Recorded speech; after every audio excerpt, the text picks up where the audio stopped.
ভাগ্যের চাকা ঘোরে আর তাতে মানুষের জীবন ভাঙে ঘরে। আমি জোর দিয়ে বলতে পারি, ভাগ্য বলে কিছু একটা আছে। হতে পারে মানুষের জীবনে এর প্রভাব মাত্র 1%, কিন্তু এই 1%ই মানুষের জীবনের মোড় ঘুরিয়ে দেয়। তবে হ্যাঁ, ভাগ্যের চাকা তাদেরই ঘোরে যারা ভাগ্যের সন্ধানে মাঠে নামে, চেষ্টা করে এবং ধৈর্য রাখে।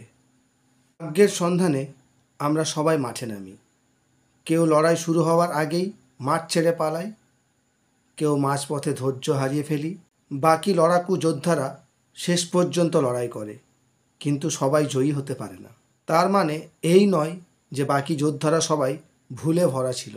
আমি এসব বলছি কাউকে ডিমোটিভেট করার জন্য না, বরং হতাশার অন্ধকার থেকে বহু মানুষকে মুক্ত করে নতুন আলোর দিশা দেখাতে। তাদের আশ্বস্ত করতে চাই যে সেই সময় ভাগ্য তাদের সাথ দেয়নি, তারা ভুল ছিল না, অযোগ্যও ছিল না। আবার নতুনভাবে নতুন পথে চেষ্টা করে দেখো, ভাগ্য ঠিকই সঙ্গ দেবে। অনেকে ভাগ্যে বিশ্বাস রাখে না, আবার অনেকে ভাগ্যের আশীর্বাদ ধন্য হয়েও স্বীকার করে না।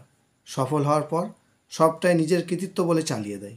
ভাগ্য বলে যদি কিছু না থাকতো, তাহলে আমেদাবাদ প্লেন দুর্ঘটনায় প্লেন যাত্রীদের সাথে সাথে হোস্টেলের ক্যান্টিনে খেতে বসা হবু ডাক্তারবাবুদের জীবন অকালে যেত না।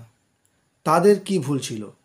তারাও অনেক পরিশ্রম করেই এই জায়গাতে পৌঁছেছিল, তারাও স্বপ্ন সাজিয়েছিল, কিন্তু ভাগ্যের পরিহাসে নিমেষেই তাদের স্বপ্ন ভেঙে চুরমার হয়ে গেল।